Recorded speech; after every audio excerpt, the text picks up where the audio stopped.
What is up, watch friends? Welcome to another episode of Talking Timepieces with Tony. I'm Tony, and I appreciate all of you. Thank you for watching, subscribing, liking, all that good stuff. Just want to wish everyone a very happy 4th of July who are in the United States. That is today. Later I'll be watching some fireworks right outside the front door here, or that's the window, the front door is that way, but back there by the water tower, the Toluca Lake Golf Course Country Club always has a fireworks show that just comes over the water tower. It's pretty cool. It's always fun.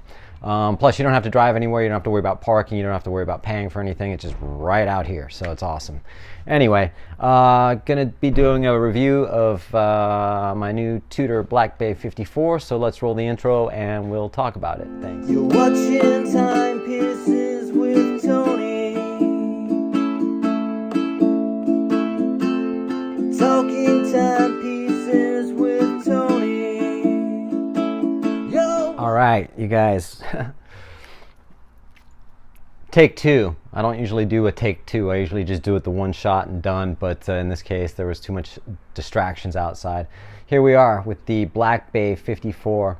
I'm really stoked because I did a video a couple months ago when Watches and Wonders was airing and going on about my top 5 favorite picks, and my top, let's see, my number 4 pick was the Zenith Pilot 3-hand. I just gawked over this and I was like, oh my god. And the only reason why it was number 4 is because my number 3 pick was a Cartier Santos Dumont, the skeleton one with the airplane rotor. I just thought that was beautiful. A little bit unobtainable for me right now, but you know, other than that, this was a pick that I was just like, oh my god. So when I first saw this, I was blown away. My number 2 pick was the Tudor Black Bay 54. It would have been my number 1 pick,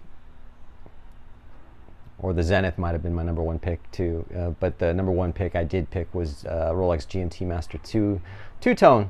So needless to say, I got two of the 5 picks from Watches and Wonders, and I have to say I'm extremely happy about this. Now, this is the 79000N, the vintage inspired, or from their Tudor Submariner.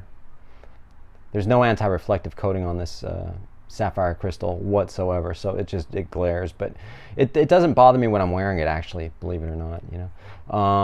So either way, it has a 37 millimeter case, 11.2 millimeters thick, the domed sapphire crystal,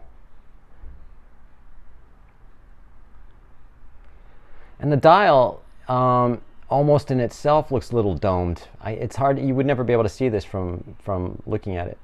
The gilt accents are really just make this watch pop, you know. It's subtle, but it's just beautiful. It's got the aluminum bezel 60 clicks with no hash marks from the 0 to 15. Some people are like, I can't get into that. This is not a Black Bay 58. This is a Tudor Submariner from 1954. The 7922 reference number from 1954. It's an homage to that, really, isn't it? Other people, it also has the Lollipop, stupid glare, Lollipop second hand, and the Snowflake hour hand. And some people will complain about it not having the Snowflake second hand. Again, they're going back to staying true to what the original Tudor Submariner was in 1954, you know. And then to modernize it a bit, they did put the Snowflake hour hand on it, so there is that little bit of modern touch to it, of course. It's a 316L stainless steel case and bracelet, 20 millimeters, tapers down to 18 millimeters. It's brushed and polished. You can see the beveling on the case there. It's beautiful, just nice and clean. 200 meters water resistance, 3 lines of text, Tudor Shield logo, Tudor Rose signature on the crown. Small crown, works fine. Screw down crown. It's beautiful. They're just being true to their heritage on this. It's nice to have a vintage inspired or a vintage modern watch. I love, and I've said this before, I like vintage Rolex, 5513, whatever. And the thing is that with this watch, you've got a brand new watch as opposed to a watch you have to really baby and take care of. You can beat this around and not really worry about it. And I'm not, when I say beat or watch or whatever, I don't bang shit away. Anytime I knock my watch, it's by accident. It's not like, hey, fuck it, hey, start smashing shit, But if I've banged it or knocked it, I won't have a heart attack about it. You know what I mean? If I had a vintage sub, then I wouldn't be happy about it at all. It's beautiful. Let me put it on the wrist. It has the MT5400 in-house movement with silicone hairspring, COSC certified with 70 hours power reserve. And it keeps amazing time. What is it?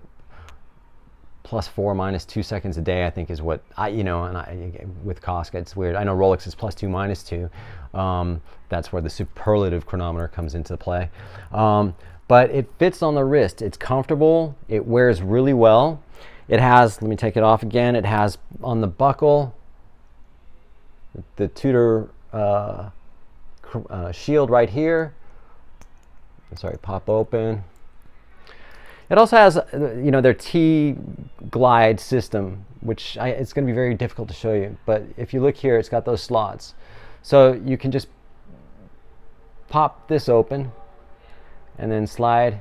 And it's about a full link's worth of movement there. So you got some adjustment. That's easy. Pretty cool.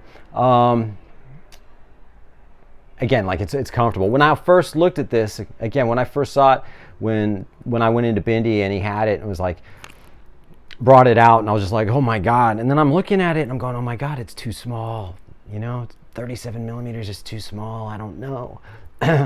One of the girls that works there, Sophia, she was like, yeah, it's too small, but it looks vintage. I'm like, okay, that's kind of the point, but it was too small. Then you put it on the wrist and you're like, wait a second.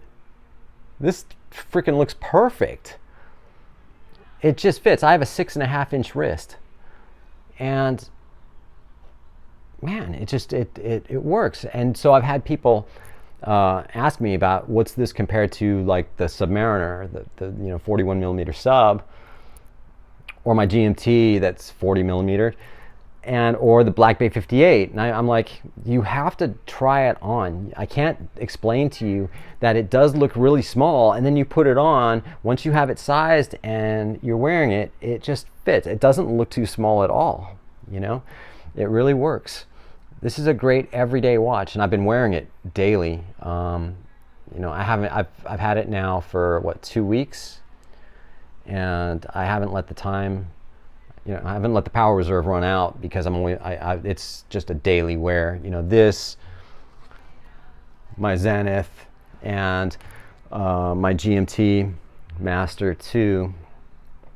I got a lot of my watches are daily wears, but a lot of times I'll sit here and I'll wear a watch for 15 minutes, take it off, put another watch on, wear that for 10 minutes, take it off, put another watch on. That's just what I do.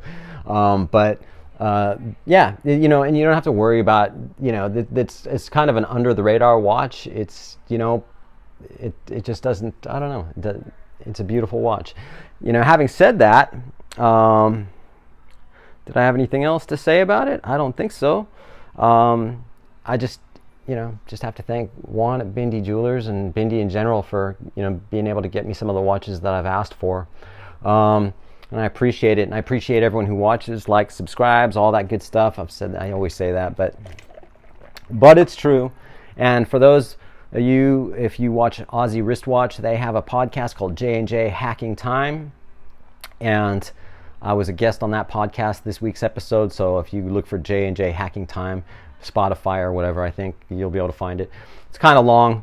I rant on or I talk a lot, you know what I mean? But it was a good time. So got to give a shout out to J&J Hacking Time, Jamie and Jessica.